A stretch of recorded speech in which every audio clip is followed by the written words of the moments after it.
Thank you. Thank you, Mr. Chairman. Dr. Patterson, I'll go over here. I just want to get a certain amount, around 12,000 employees at UAMS, is that correct? Yes, sir. It kind of depends on how you count, whether you're including part-time or full-time. But yes, 20% have not been vaccinated. at the most. We have not, UAMS has not vaccinated 18% of our employees, but many of them don't live in central Arkansas. We have employees that work in 73 out of 75 counties across the state. So, I'm willing to assume that a substantial portion of that 18% has been vaccinated. We've had no reason to collect that information on it. Now, inside this 20%, 18%, probably a little over 2,000 employees.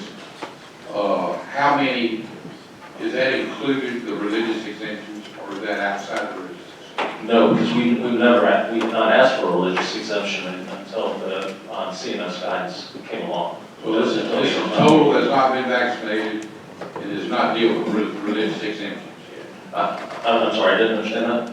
This is around 2,000 have not been vaccinated that work for UAMS, and we have not, this is not a number inside the religious exemptions.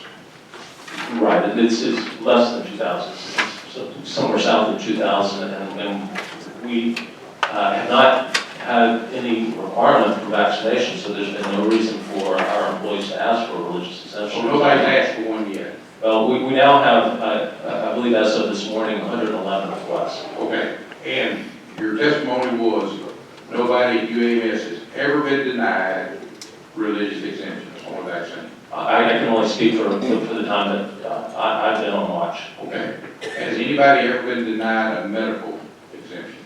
I suspect that that's the case, but I don't know for sure. Okay, thank you.